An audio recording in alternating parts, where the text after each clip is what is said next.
Delhi election میں تو Peoples party ان کشمیریوں کے مفادات کے لیے کانٹیسٹ کرتی رہے گی آخر دم تک.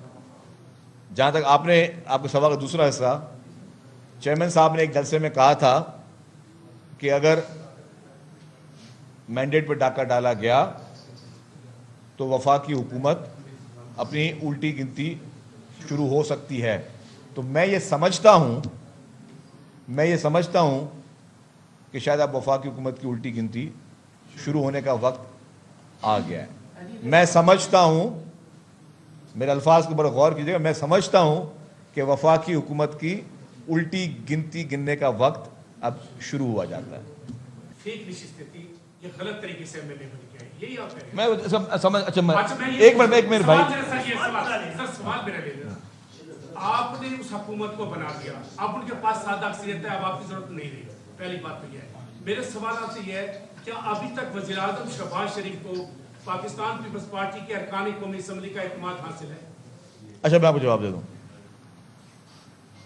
آپ کو پتا ہے کہ الیکشن ہوئے، نواز شریف صاحب کو جب یہ آئی جی آئی بنائی گئی، اسی طریقے سے نواز شریف صاحب کو اس وقت کے فارم 47 کے تحت لے کے آیا گیا.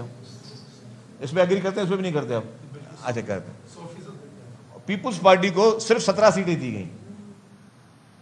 شہید قائد محترمہ بینظیر بھٹو صاحبہ نے کہا کہ ہمیں پتا ہے کہ ہمارے مینڈیٹ پہ ڈاکہ مارا گیا ہے.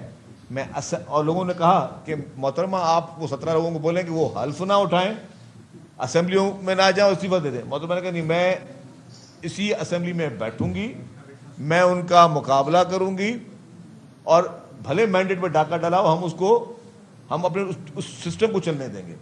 ہم نے ابھی جو کچھ کیا ہے وہ پارلیمنٹ کے سسٹم کو چلنے کے لیے کچھ کیا. ریزن اس کا یہ تھا کہ اگر ہم نہیں چلنے دیتے تو پہلے 9 ماہ میں انتخابات ہوئے تھے، اور پھر یہ ہو سکتا ہے اور زیادہ طول ہو جاتے، کیونکہ اگر کوئی قانون یہ کہتا ہے اگر کوئی بھی پارٹی حکومت نہیں بنا سکتی تھی تو دوبارہ انتخابات ہونے تھے، اور دوبارہ انتخابات میں پھر پتہ نہیں کون سا فارم آ جاتا تھا. اسی لیے پیپلز پارٹی نے بڑے سوچ سمجھ کے سی نے اس کا فیصلہ کیا کہ ٹھیک ہے، ہم پی ایم ایل این کو حکومت بنانے دیتے ہیں، ڈسپائٹ کہ ہمیں پتا تھا کہ وہ غلط مینڈیٹ کے ساتھ بیٹھے ہیں. تو جو دوسری دو ہمارے پاس 2 چوائسز تھی نا، ایک پی ٹی آئی اور پی ایم ایل این. پی ٹی آئی نے کہا کہ ہم آپ کسی سے بات کرنے کے تیار نہیں ہیں. آپ کے سامنے عمران خان صاحب کے بیانات جیلوں سے آتے تھے، اور انہوں نے کہا کہ جی ہم آپ کو ساتھ جو ہے پی ایم ایل این کے پاس کے علاوہ اور کوئی چوائس نہیں تھی اگر پارلیمنٹ کو کنٹینیو کرنا تھا. تو پیپلز پارٹی نے بہت سوچ سمجھ کے وہ فیصلہ کیا.